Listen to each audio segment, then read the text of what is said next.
Okay, so everyone, welcome to our third brainstorming session. As you know, this is a small platform for everyone to learn and to exchange ideas. We have two discussants later on, and that will be discussing points about the Sydney Opera House and its environmental action plan. But at the same time, after the discussions, one of our colleagues, Carla Peña, will be sharing about what ICOMOS Brazil does in terms of sustainability and heritage.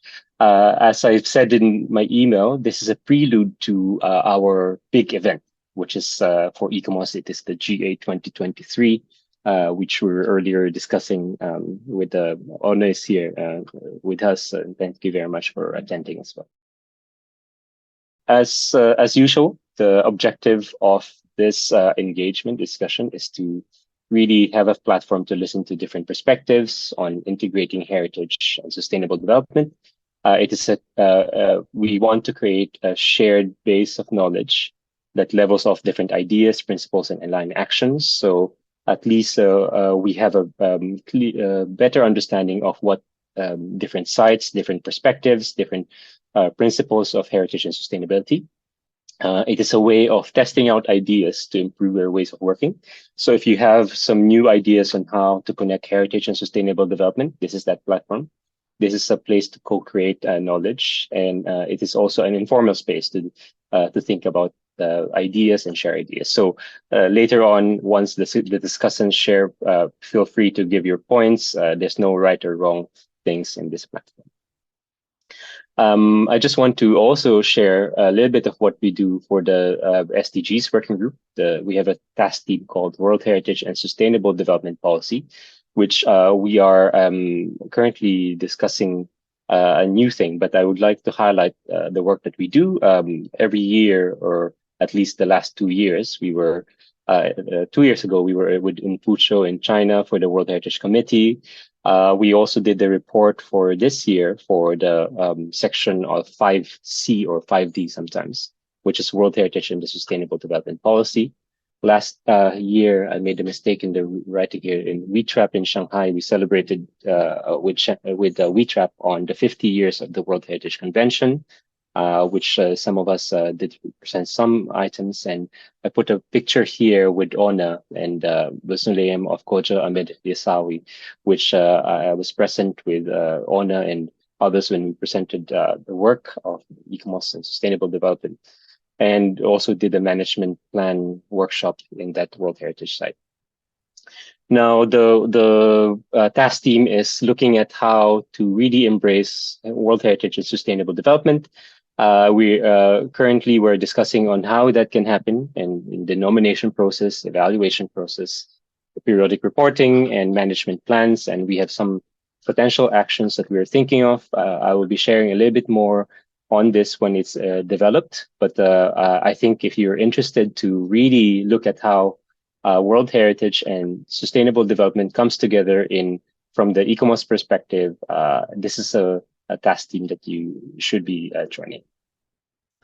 The last brainstorming session, we had the presentation of our colleague Amilcar Vargas from a World Heritage site as well, of the Caballero in Barcelona. And what they have been doing is that they are now part of what they call as a biosphere program.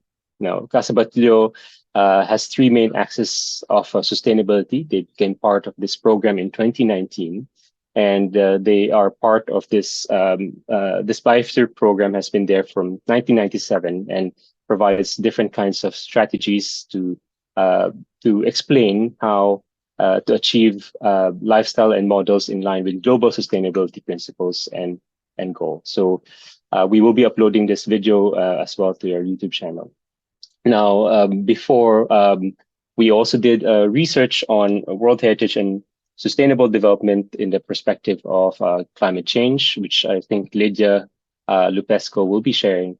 And we found two different World Heritage sites, which also are thinking about sustainable development and World Heritage. The city of Lyon has this, what you call as Lyon, wait, didn't see that. It is it's a type of program, local urban plan that they have implemented. And I think Lydia can share a little bit more of that later on. And another part of it is in University of Virginia, they have a sustainability policy as well. It's quite simple. They're trying to reduce their emissions by 30% for 2030, and then they have some different kinds of 30% reduction for 2030, different in different aspects.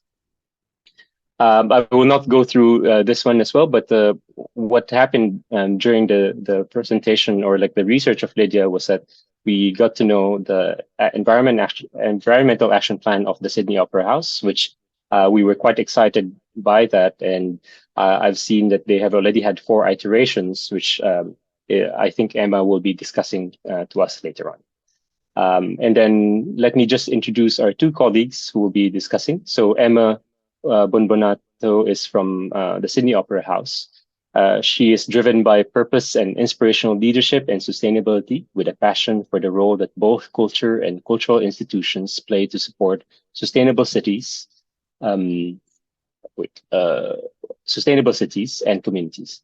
She has proven experience in strategic engagement, resource efficiency and building performance, project delivery, and navigating the environmental and climate risks in managing landscapes. Emma has an environmental science background and has many years of experience working in collaboration with people, businesses, organizations, and partners to help influence and bring about positive and sustained change. Emma's role is to strategically support the implementation of the Opera House's environmental action plan and to help set the future direction of the program. Emma is the chair of the City of Sydney's Sustainable Destination Partnership, leadership and a member of the New South Wales Heritage Council Heritage Advisory Panel.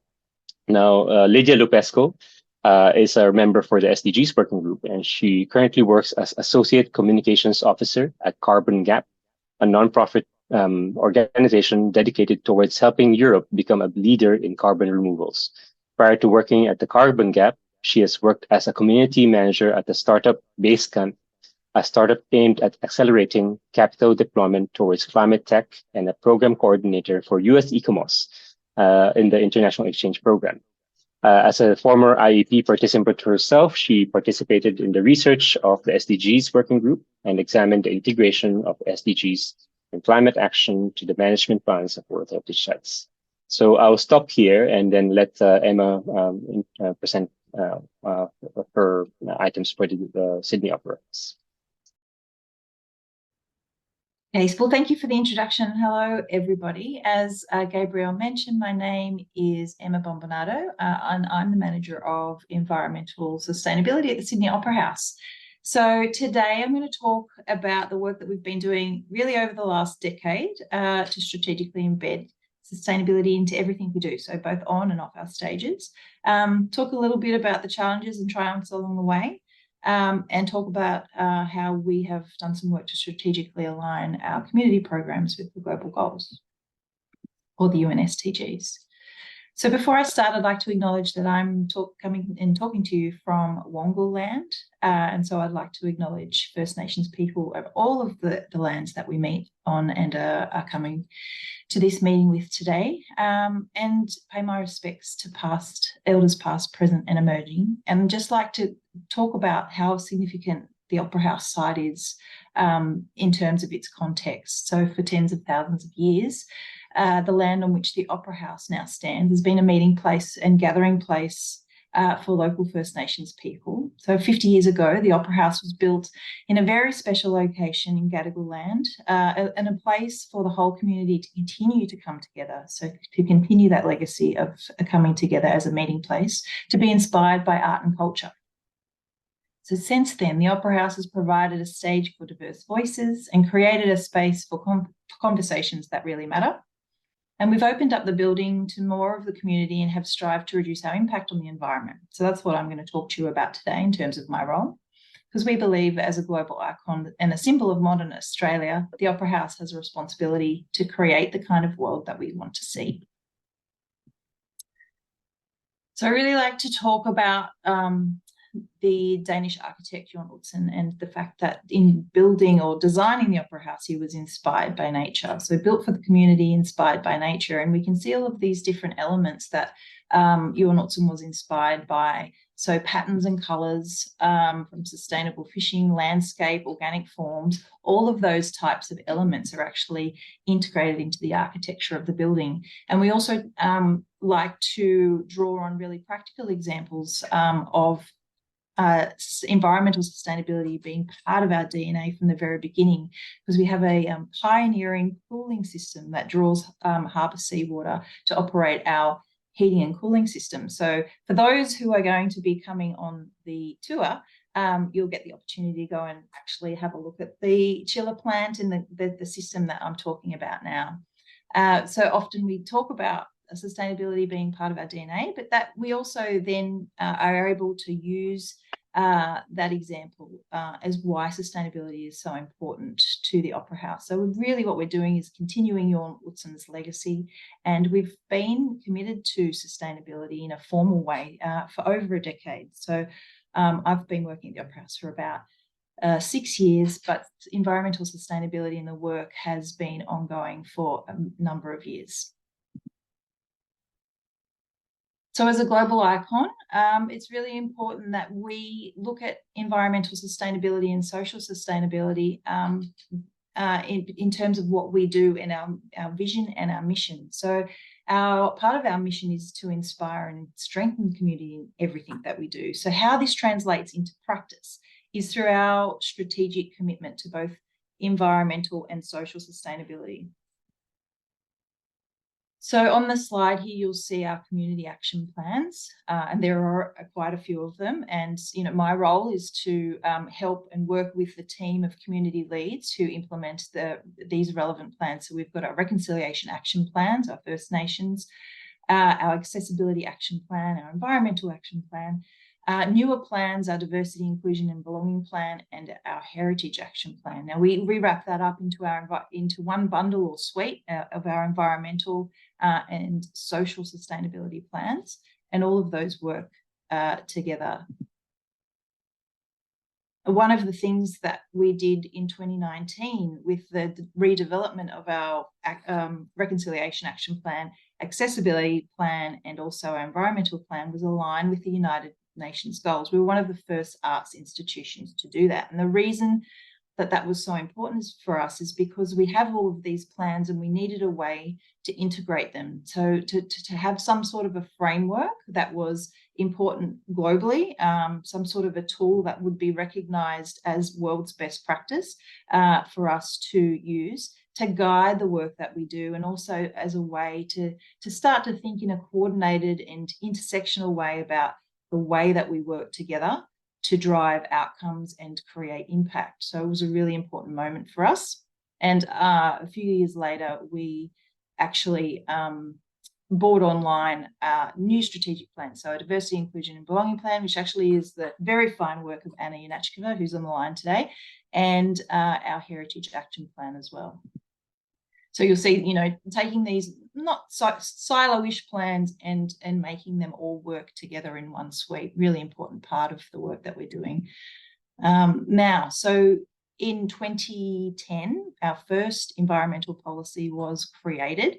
And this is the strategic alignment that I'm talking about with our vision and our mission to inspire and strengthen the community in everything we do. It's the operationalization of that. Sorry, tongue twister. So how do we make that happen in a really tangible and actionable way? Well, we have an environmental action plan. And as Gabriel mentioned, we're actually up to the 4th iteration of our plan. We've just finalized that plan, and we're into a phase of developing our new plans for the next three or so years, which is really exciting. I'll talk a little bit more about that later. So whenever anyone talks to me about environmental action plans and sustainability plans, the number one question I get asked is, what's the process? How do you start? Where do you start? And how do you basically step through a process of plan development and also of plan implementation? So I've mapped it out here as a little bit of a tool, but I guess the first thing to say that I always answer with is you have to understand your impact. So without understanding the impact of your organization and all of the things that all of the materials you use and all of the impact that you create as a result of your activities, you can't develop a plan. You also need to understand and map your stakeholders. So everybody that you need to talk to and consult with that forms part of your plan, and also making sure that you understand who you're doing it for. So for the Opera House, we're very much responding to community expectations and community needs and making sure that we are at the forefront of where we need to be in terms of environmental leadership.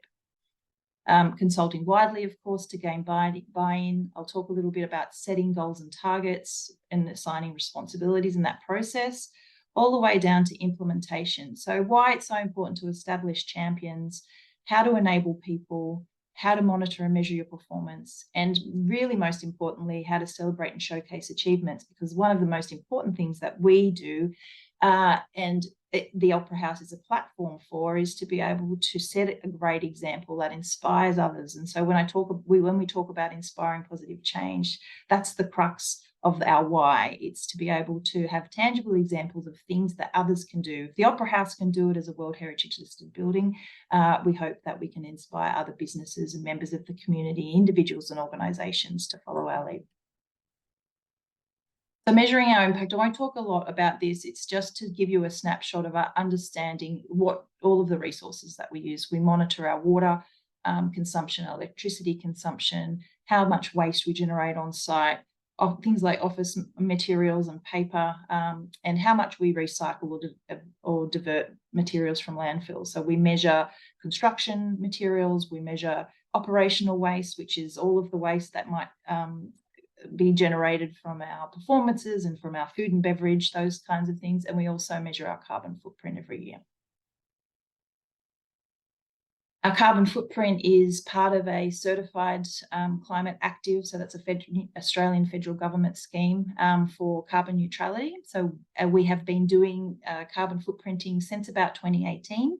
And this shows you in terms of where most of our impact is. It's actually in the amount of energy that we use. So over 80% of the Opera House's annual footprint is energy consumption. And you will see in our electricity consumption in the little breakout, that contribution is mostly from HVAC, so heating, ventilation, and our air conditioning and cooling. So it's important for us to then therefore frame our plans to focus a lot on energy reduction, so emissions reduction, and our strategy has had a lot of emphasis over the last 10 years on actually reducing our electricity consumption. It's also much better for the bottom line too, in terms of the amount of money that we're spending on electricity.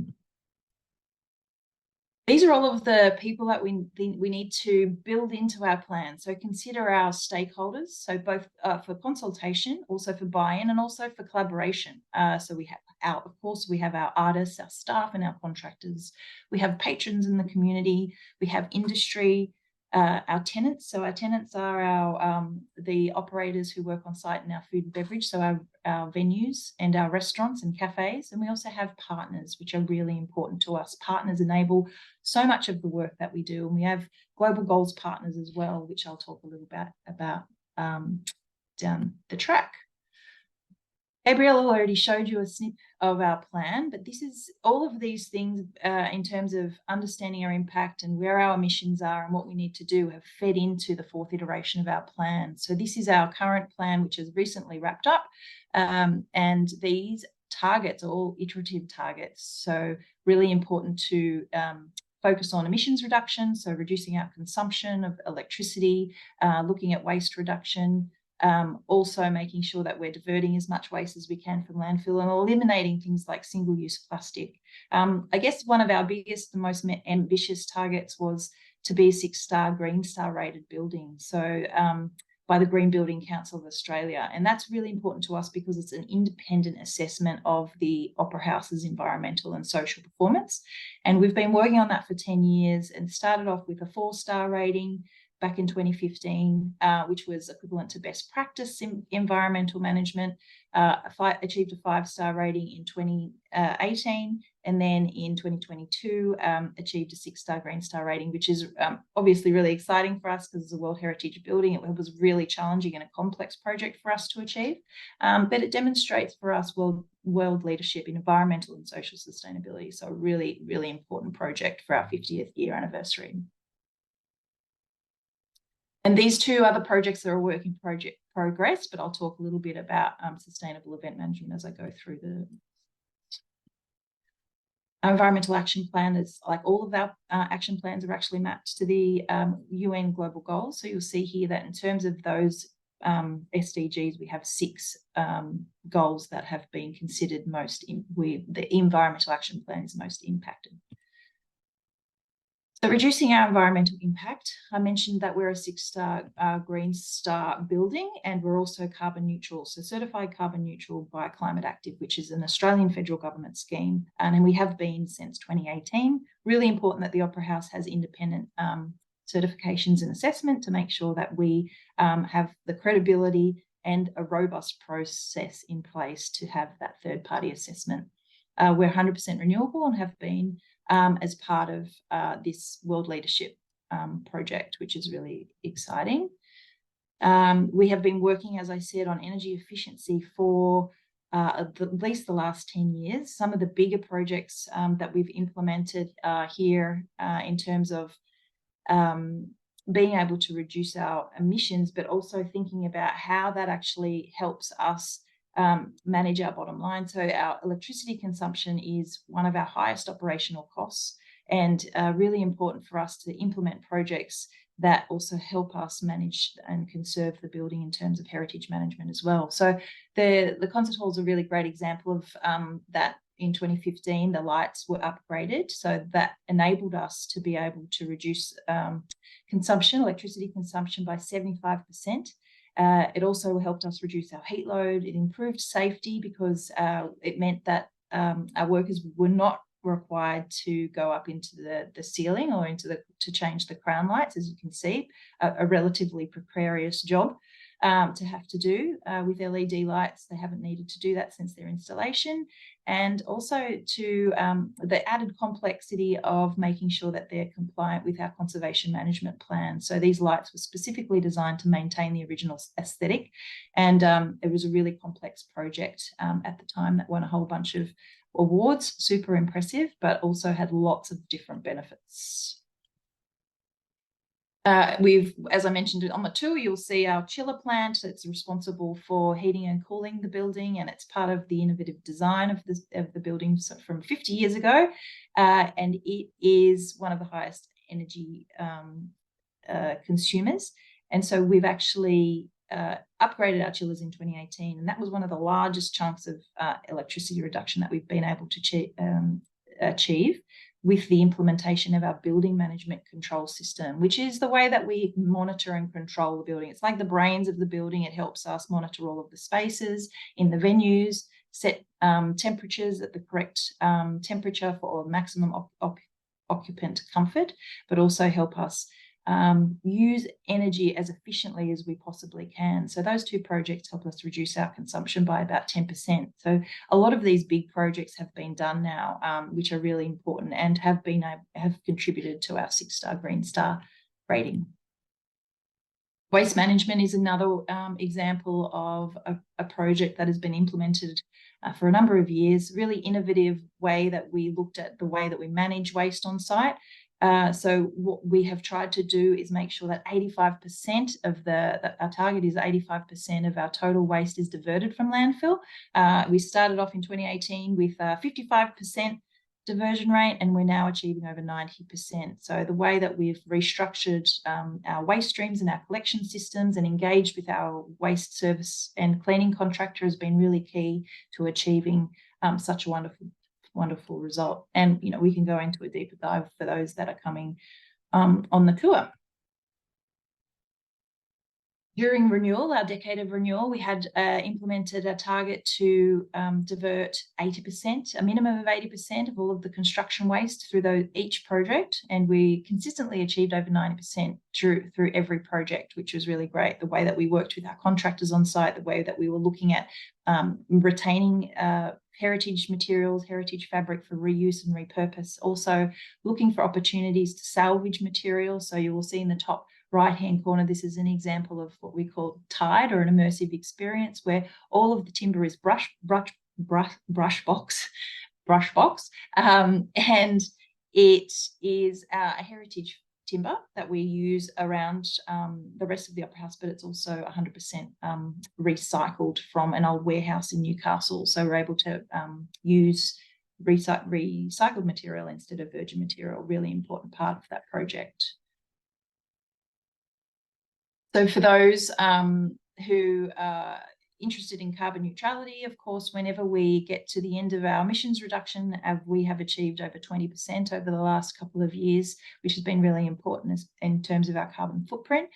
We also have hard to abate emissions. So those are the emissions that we can't avoid. So flying, our corporate flights, some staff travel, products and services, the paper that we produce, and those things at the end of the year, that those hard to abate emissions are offset with carbon offset projects. And so what we try to do is invest in projects that are in Australian based with Australian suppliers. So you'll see two examples here of Aboriginal Carbon Foundation and investing in projects in the Northern Territory, which is really important for local community, and also tree planting in New South Wales, which has been really important post fires and also post flooding in the Northern Rivers. So sustainable event management is another example of a project that I mentioned that we are still working on, work in progress in terms of our environmental action plan.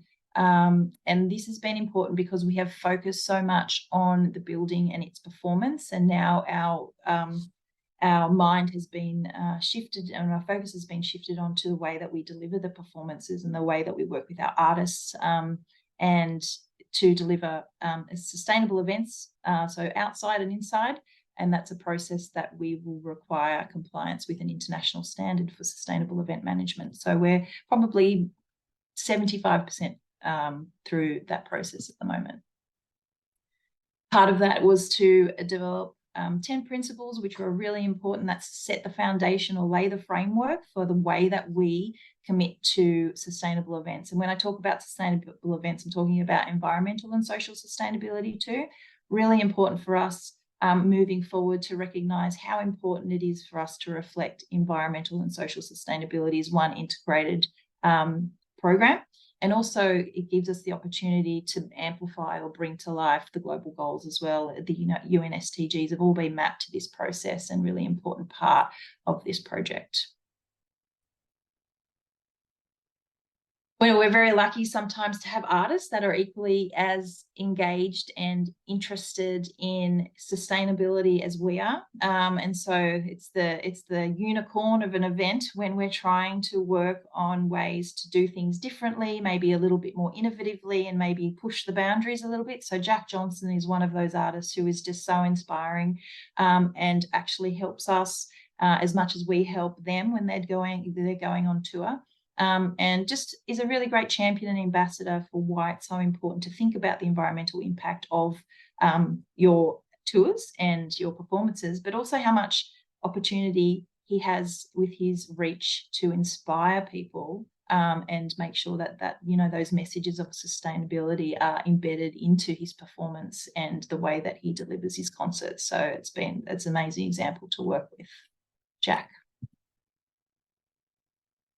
So I've talked a lot about us managing the environmental impact from our operations, but sometimes it's really nice to be able to talk about how we can actually have a positive environmental impact, not just reduce our environmental impact. So this is a really great example, one of my favourite projects. So I think it's called the Reef Project, and it's one of those projects that we worked with in partnership with the a marine ecologist from the University of Technology, Sydney.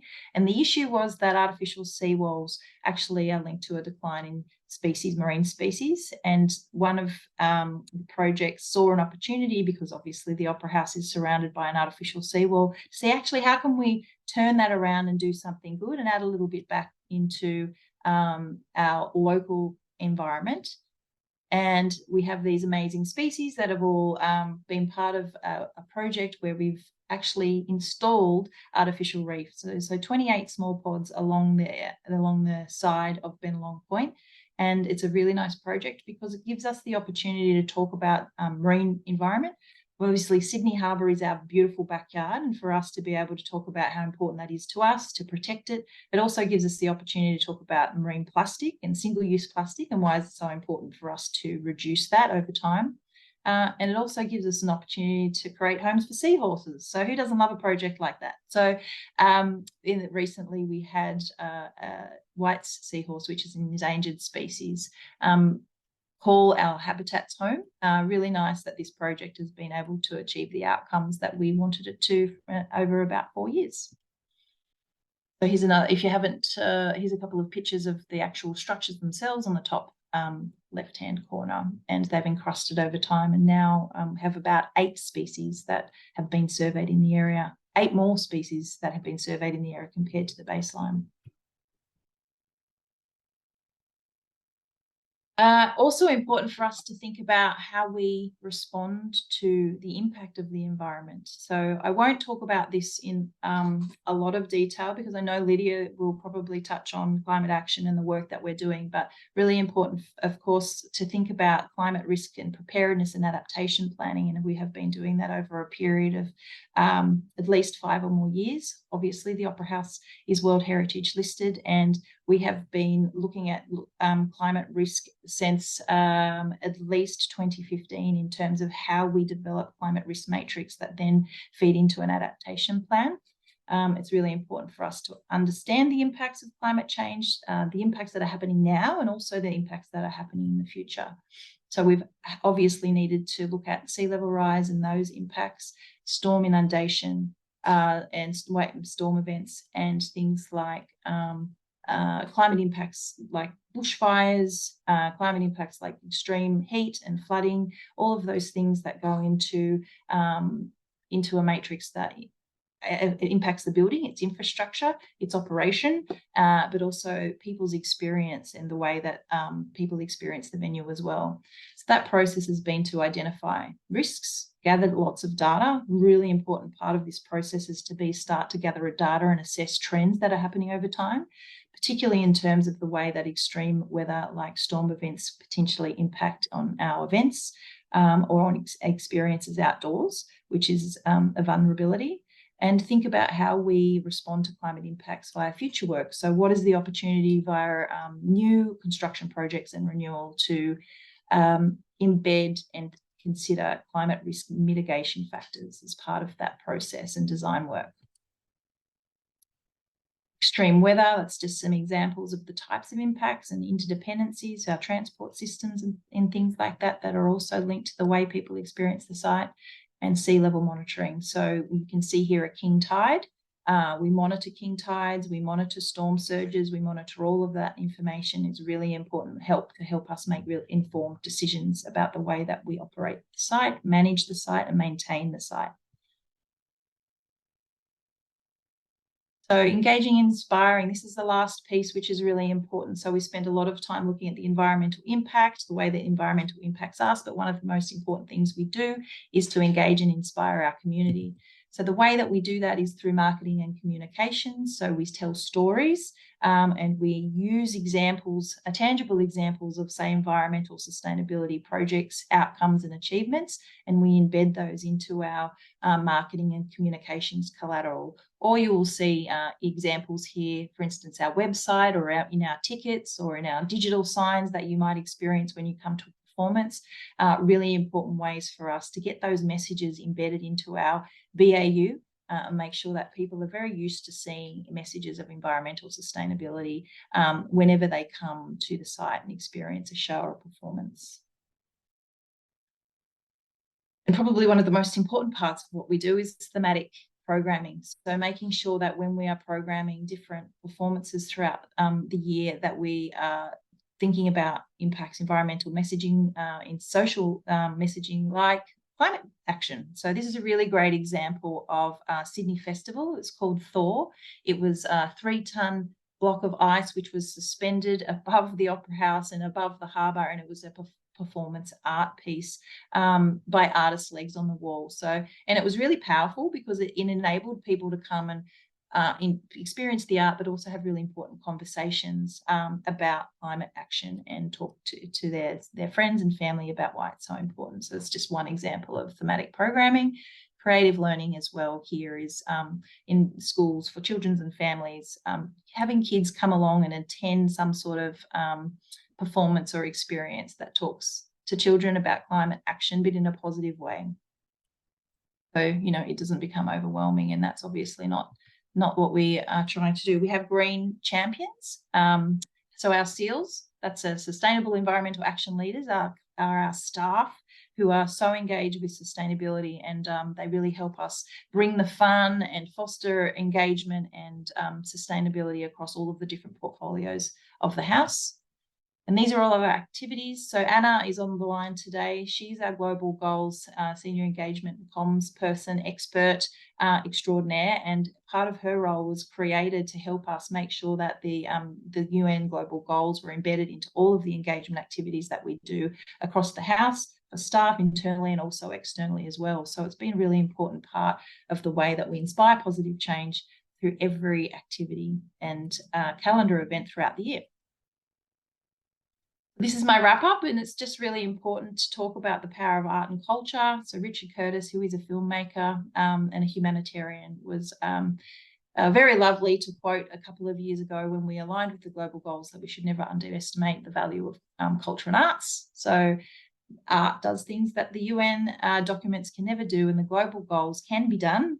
And that's the most important thing to remember. But we need voices like the Opera House to be a great megaphone, and for all of the other cultural institutions and leaders in environmental and social sustainability to talk about the goals, have impact on the goals, and to inspire positive change. Well, thank you very much. Well, that was quite intense. I think, Emma, that has provided so much information that is not really appreciated in the website. There's a lot of things going on. When Lydia and I were doing the research, it barely tapped all the information that you've provided. So well done. I have some questions for later, but what we will do is that we will have Lydia present first, and then maybe from there we can have the discussion with everyone. So Lydia, you have the floor. Right. So there wasn't a lot of coordination between me, Gabe, and Emma as to exactly what everyone was going to be speaking about. So some of this will be a bit repetitive. I also didn't want to repeat myself from the research I did 2 years ago that was also presented at a brainstorming session. So I tried to go at it a bit different way, but obviously I didn't know exactly what Emma was going to be presenting on. So I apologize if some of this is a bit repetitive, but I will try and skip over the repeat parts, and I will share my screen. Okay, so just a quick introduction. I'm a member of this working group, also the Climate Action Working Group. And as Gabe mentioned, I currently work for Carbon Gap, which is an organization trying to promote climate neutral, climate positive policies across the EU. So for the remit for this presentation, again, as I just said, didn't want to repeat myself, but really wanted to look at what sustainability meant in the context of the Opera House. So as we know, in this group, sustainability has several meanings, but I went with the one in the Brundtland report, which was the one defined by the UN, the needs of the present without compromising the ability of future generations to meet their own needs. Oxford Dictionary has a bit of a different definition, the ability to continue or be continued for a long time. So really, there's both an idea of the comprehensiveness that Emma really touched on, kind of. There's all sorts of different things, both social, environmental, economic, and governmental that go into it, but also these must continue. So I really want to touch on that as part of my discussion. So this is the part that's a bit repetitive, but as Emma mentioned, the Environmental Action Plan is one of several plans, but it's really the one I wanted to focus on today. I think it's the one that covers the most of the goals, and also covers climate change, which is kind of the big discussion for today. So I'm going to briefly go through the things that they're doing. Again, this is a bit repetitive, but as we know, they've done a lot of work maximizing their energy efficiency through metering, looking at on-site battery storage, and raising awareness of efficiency across their staff. This is things that are in the management plan. I, of course, don't work for the Sydney Opera House. It's a bit intimidating to be presenting this for someone who has actually worked on this plan, but here we are. For water, as Emma said, they've done a lot looking at their waste, better understanding of how they use the water through metering, through reporting, and reducing that in a number of different ways. Materials and procurement, really working on how they procure a lot of the materials that they use through principles, working with the First Nations, as again Emma spoke to kind of the importance that they play in all of their programming, using principles of circular economy, and again monitoring all of that, and the rest is kind of it's things that Emma already touched on. Again, waste, really looking at training staff for how to improve waste management practices across the site, and hiring contractors that do the same. Monitoring construction waste, Emma mentioned, but also kind of looking at reducing their hazardous waste and recycling. We will come back to this one, climate change. As Emma said, carbon neutral, but also looking at becoming climate positive. And that is really the focus of this discussion today. What does that mean? And they've done this through a number of renewable energy investments, and they see themselves as playing an advocacy role in the New South Wales state net zero strategy. Again, I hope all of this is true, because this is what I found. Emma, please, you can take a chance to correct any of this afterwards, if I'm mistaken. And Emma spoke on disaster risk preparedness quite a bit. It's actually not what I'm going to be covering today, but they really, again, see themselves as a role of really using themselves as a World Heritage Site as a platform of teaching other World Heritage Sites and heritage sites across Australia on how to best prepare for disaster, for climate change. In terms of transport, they are encouraging sustainable transport for all of their events and through their staff, and that's done a large part through partnerships, and also looking at how to implement EVs on site. And Emma again touched on this. They really look at how to make sure that sustainability is implemented throughout their team, and through a cross-portfolio management, so really not being siloed at all, and also improving air quality across the site. This actually touches on a few more SDGs than what Emma mentioned, which is kind of why I'm going through this exercise. I think that they don't do themselves enough credit in all of the SDGs that this environmental action plan touches on. So looking at embedding environmental risk in all of their audits and all of their compliance. And Emma touched a lot on this one, really looking at protecting the environment and doing quite a bit to increase the local biodiversity through partnerships specifically. And yeah, partners was a big mention, being leaders, really seeing themselves as a leader in sustainability and presenting on what is sustainable best practice, and using their platform, which they have, which is very powerful, with performances on sustainability. We saw some of those, and embedding the practices in the shows themselves, but also developing educational materials about sustainability made from sustainable materials. All right, so thank you for bearing with me. I want to go back through this idea of climate change.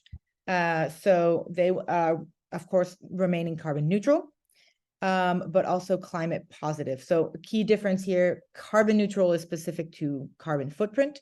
Climate positive is any greenhouse gas, just a bit of a nuance there. So carbon neutral is making or resulting in no net release of carbon dioxide into the atmosphere, especially as a result of carbon offsetting. And climate positive is any activity that goes beyond that, to really create an environmental benefit by removing additional carbon dioxide than they actually produce. So in terms of sustainability, what does carbon neutral mean? So this is, again, I think Emma did a great job of touching on all of the ways that they have reduced their emissions. So I'm going to skip through that. But there's also the hard to abate emissions. from what I have read, and this may no longer be relevant, they're investing in biodiversity conservation projects in the Anya Forest, and also in international investing in international reduction projects. But in terms of sustainability, we have this dual idea of longevity and also comprehensiveness, and that is something that, as the Opera House looks to become climate positive, really should be considered. Sorry about that. Okay. So what does that mean for becoming climate positive? So we're going to take a trip back to science, of primary school science here. We have the carbon cycle, which bit basic here. Basically, our emissions come from two sources, but three, but we'll touch on that third one later. The geosphere, the biosphere. And geosphere, a lot of those emissions naturally come from volcanism, and then they're brought back into the geosphere through weathering. That carbon cycle takes millions of years, nothing that we can kind of see in our lifetime. The short carbon cycle is something that we are much more familiar with. Photosynthesis draws carbon dioxide in, and then that is released through natural decomposition. That is something that we see every day that we're much more familiar with. Currently, and a lot of the carbon like net zero projects look at have a bit of an off balance. So a lot of the emissions that we are offsetting are fossil fuel emissions. Those are emissions, those are carbon that has been stored in the atmosphere for millions of years. It's that long-term carbon cycle. But in the projects that are primarily on the market, and this is, I'm not pointing fingers at anyone here, because this is still very much a developing space. Currently, a lot of emissions are offset through land-based removal. So that's conservation projects, that's planting trees, and there's several reasons why this is not quite a sustainable option. First of all, trees and biodiversity is much more susceptible to climate change, more forest fires, more at risk with climate change. Not only that, there's also so many trees we can plant in the world to offset our emissions. There's just not enough space, and so the biosphere cannot sustainably offset all of the emissions from the geosphere. Herein lies the problem. So really, we need to look at returning the emissions that we have produced back to their source. Again, I said this is still nascent technologies. They do exist, they have been tested, and they are scaling up quite quickly, but still relatively new.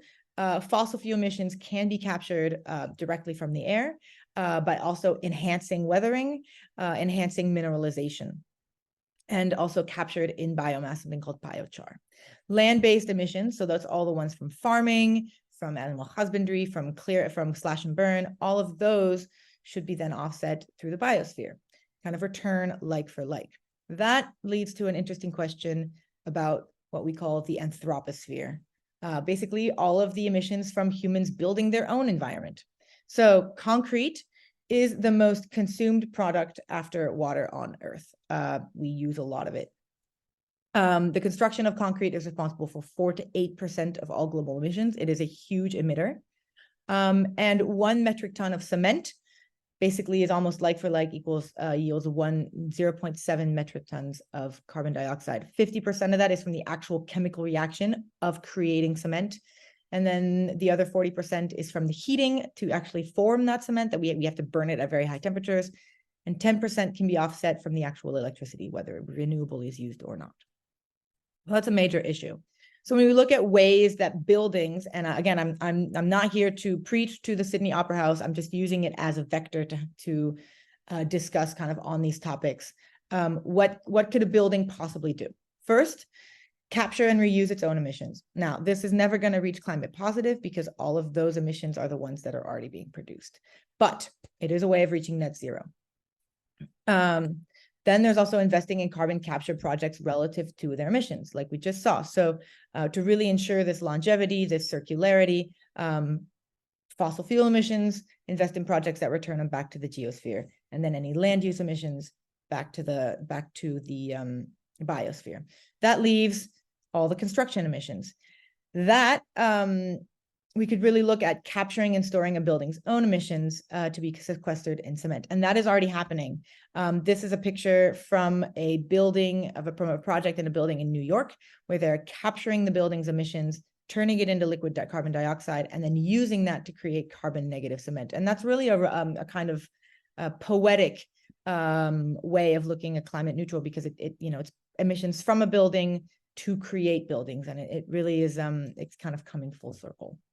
So all that to say, as Emma has shown us, the Sydney Opera House is doing an incredible job of implementing sustainability, but looking forward, sustainability should really also be implemented, and as I'm sure it will be, in their climate positive. And this is just a demonstration of what does climate positive mean if we really want to do that sustainably. So that was a lot of information, some of it repetitive. But that's basically me done. Hopefully, I hope that made sense, and I look forward to any questions. I'm going to stop sharing. Thank you very much, Lydia. Actually, that is another perspective that you provided, that is not just looking at the short-term sustainability and carbon issues, but the long-term thinking as well, right? And as you rightly pointed out, concrete is one of those main things that are creating carbon. And as part of the heritage industry, or part of people who are mostly architects who also build things, we are also responsible for those things. So the real question is, how do we think about the short term and the long term, right? And that's what we should discuss and really create thinking from that side.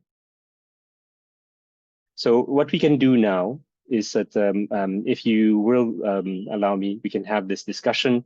Feel free to open your videos, have a question for the different colleagues. And I also have some questions as well. If you have any burning questions, you can ask now, or I can do my first question first, if you would like. Okay, no one raised their hands, so I will do my first question first for Emma, and maybe for I think, is Anna around? I think she probably left. I think she had to duck off, but hopefully. All right.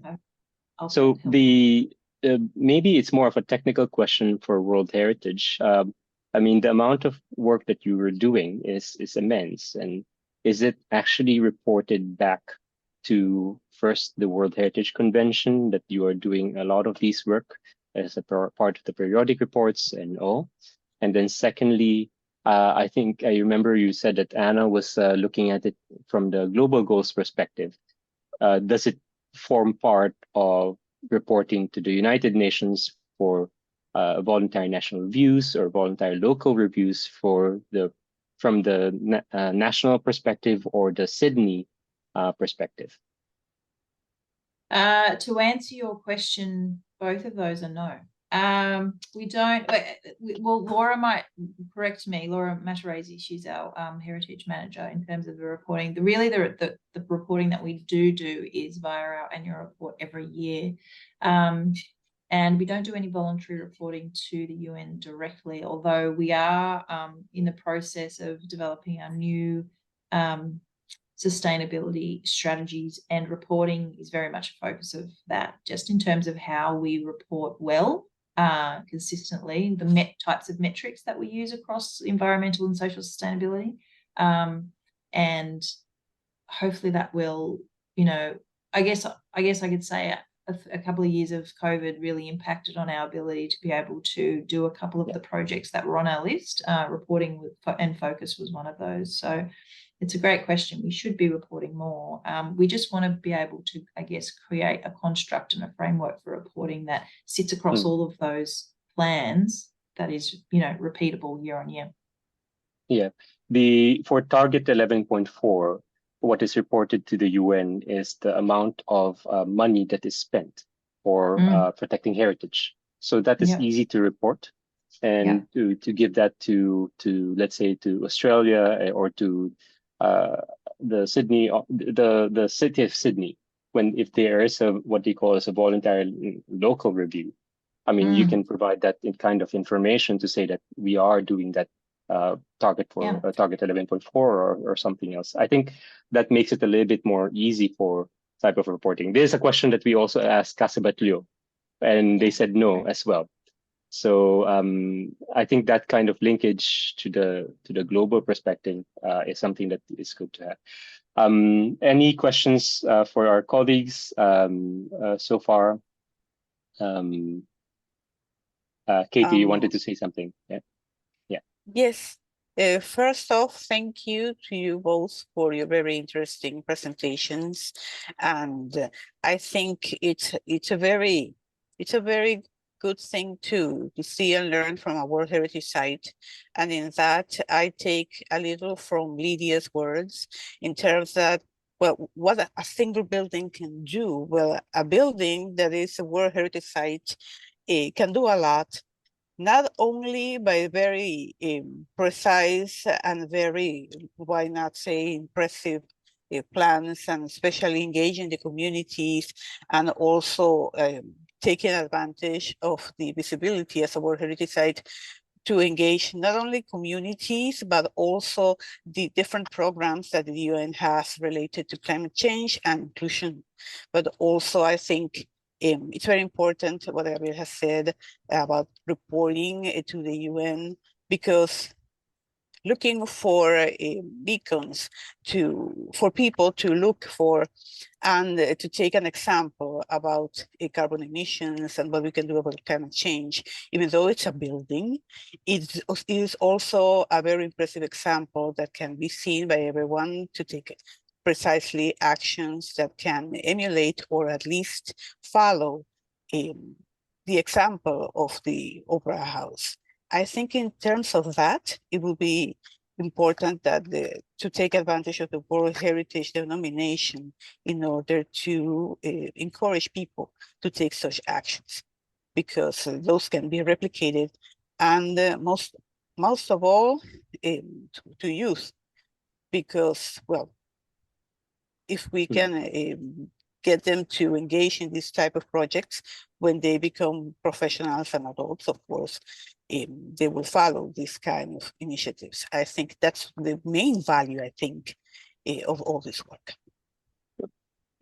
If I may, I agree totally, Katie, that I think being a beacon, a good example is good, to be identified as a leader for a sector. But I think we have that responsibility as those people who are familiar with this, that we also say to other people from other industries that this type of example can relate back to the bigger issues. Because if we don't, let's say, declare, or we don't say to the governments and that we are part of this bigger discourse, it becomes that we are on the side of this conversation. I think that's I would like to add something else, just in context. Here in Panama, soon we will be engaged in our political elections for the country. And precisely one of the main things that politicians use to sell themselves to people is infrastructure construction. And how many more concrete and mainly road infrastructure they can add to the country. At that, in terms of climate change, is a lot more concrete pouring onto our lands.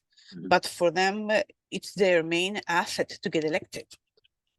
So this is also one of the things that why an example like this, especially mixing both messages, as the technical viewpoint that Lydia has presented and the beacon of examples of Emma has presented too, both are very necessary and complementary, I think.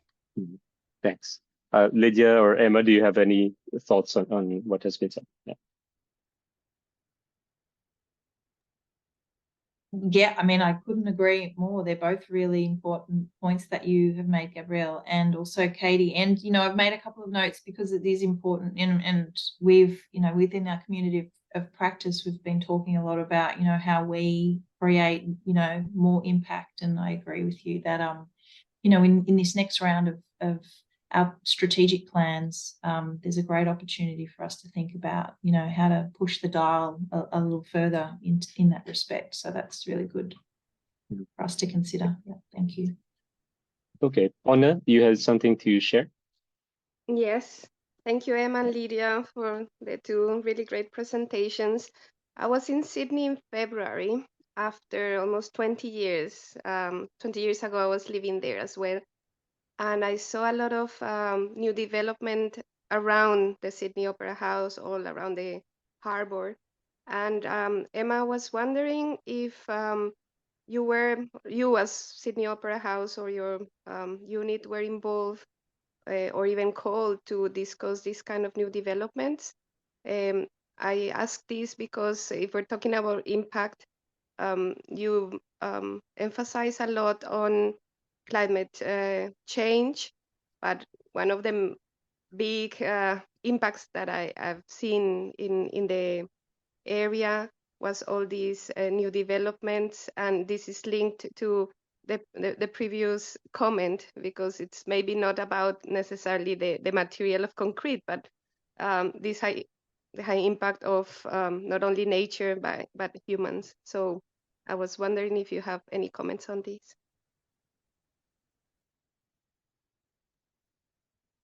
Thanks, Anna. I think as a neighbour, we have the opportunity to comment on all kinds of development, but I couldn't talk to that because I'm not part of the team that would be involved. But it is a very good point. I mean, I think probably the development you might be talking about is the development along the peninsula of Macquarie Street. But yeah, yes. I mean, it's yeah, there is a bit of work, and there will be new development around Circular Quay and.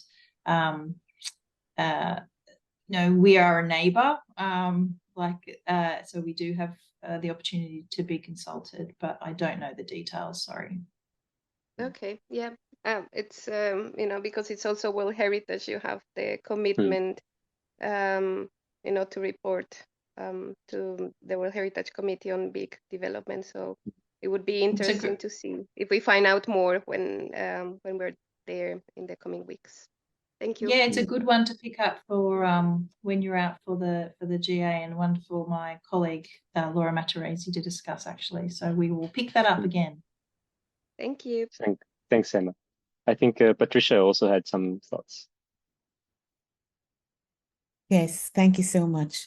I find this so very interesting, and as we look at the context of the city, and I think my question is directly related to the two that just went. I just wondered, I recognize that the study is actually focusing on the Sydney Opera House itself, and the study seems to be very internalized. But I was just wondering if the impact of, you know, the Sydney Opera House on the city and its environment, especially the historic urban landscape that surrounds it, and we just heard that comment a while ago. Have you looked at the kind of impact and how this would relate to SDG number 4 in particular?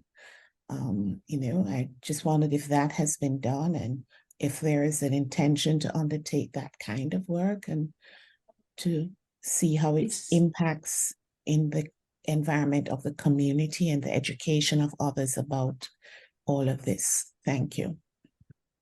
Thanks, Patricia. Again, it's not a project that I have been or am currently involved with in terms of looking at the impacts, but there are definitely members of the team looking at the history of the site and the impacts of the site, and obviously its cultural significance and the impacts of change over time. So again, I think that's a good one to park and flag with my colleague Laura, and we can definitely pick it up in the discussions when you're coming out, for sure. If I may, I think one strategy is also to look at the historical narrative of the Sydney Opera House. You know, there was a historical, let's say, work that was done about the concrete and all that was built during the time of this construction, and then how you are doing that kind of change to, you know, offset, not necessarily from this timeline, but the previous work that has been done. So I think that can be a stronger, strong story to tell. That as part of reconciliation, that what you've said earlier in the first part of the first slide, and also what Lydia was saying about the whole construction of concrete. Right? I mean, this is a gigantic building in the 1950s, 1960s, or am I correct? So, but that is that part of that story that can be told in a sustainability perspective, and then also a heritage narrative perspective. Right? Yeah, I agree. It's a good one to focus on, and have a bit more of and unpack that more. It's a really interesting topic, I think, to dive a bit deeper into, for sure. Yeah. Okay, we have one thing from Tomeo as well. Yeah. Oh wait, we can't hear you yet, Tomeo. Yeah, hold on. Let me see if I can unmute you. Now? Can you hear me now? Yeah, yes. Okay, good morning. First of all, my congratulations to Emma and Lydia. I would like to say that one topic that, as far as I remember, you didn't raise, what is very suitable for your strategies in SDGs, is the circular economy. And this is one topic that I'm going to raise in my presentation together with Fergus McLaren related to cultural tourism and SDGs. And now is not the moment, but you are more than invited to participate or to join our conference, because I think it's very suitable. At any other moment, I'm going to be 2 weeks in Sydney, so it will be a great pleasure to meet you and to talk about that, you see. Yeah. But we are it's very related. This topic is pushing very hard in Europe. Ellen MacArthur Foundation in the UK, circularity in the Netherlands, and in Spain also. There are some foundations pushing very advanced with big tourism companies, hotel companies, and just I wanted to mention that.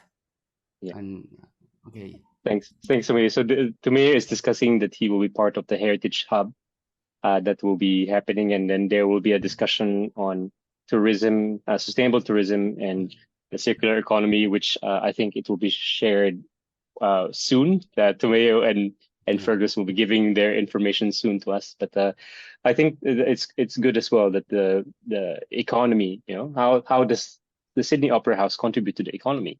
As a heritage site, a living.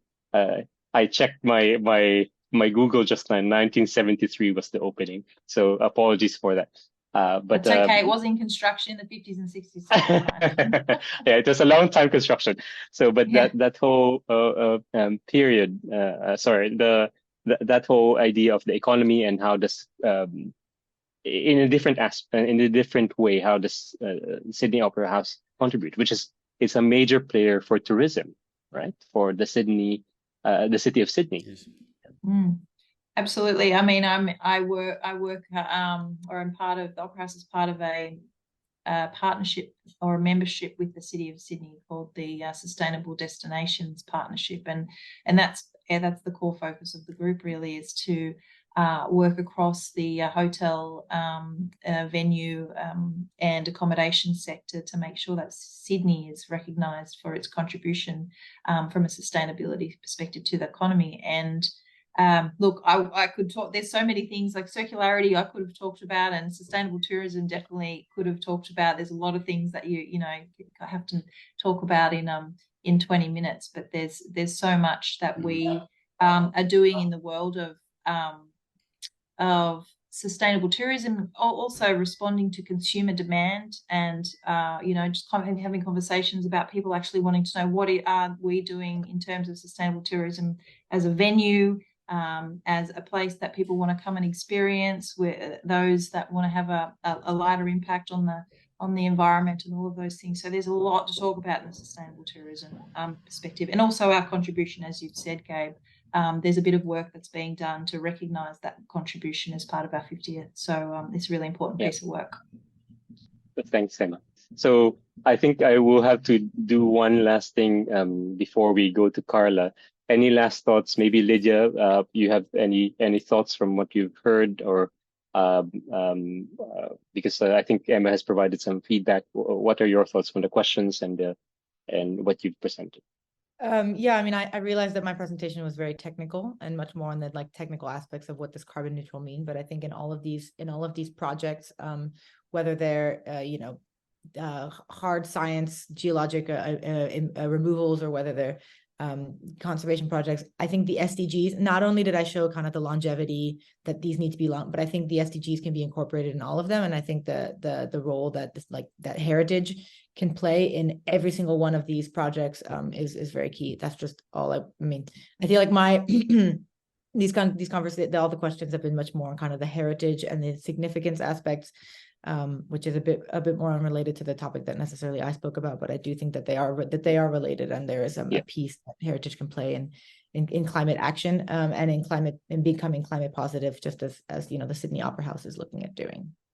Yeah, exactly. So I think we have to be part of this discussion, because we are the ones who will change the bigger lands, or like cultural landscapes or historic urban landscapes. We are part of those people who can create that influence to the cities. And I think you pointing out the technical information is really something that we should also feed to us, to remind us that there are bigger discussions on different types of materials, and also the short-term and long-term impacts. Okay, thank you very much, everyone. So we have 15 minutes, and what I want to do now is that I will just hand over the floor to Carla to just share a little bit of what they do in ICOMOS Brazil, and also to her work of linking heritage and sustainable development. Carla, you have the floor. Thank you very much for attending, and I do want to see you all for Sydney. So looking forward to seeing you all on the 2nd, and thank you. Have a good morning, good afternoon, good evening, everyone. A wonderful weekend to you. Yeah.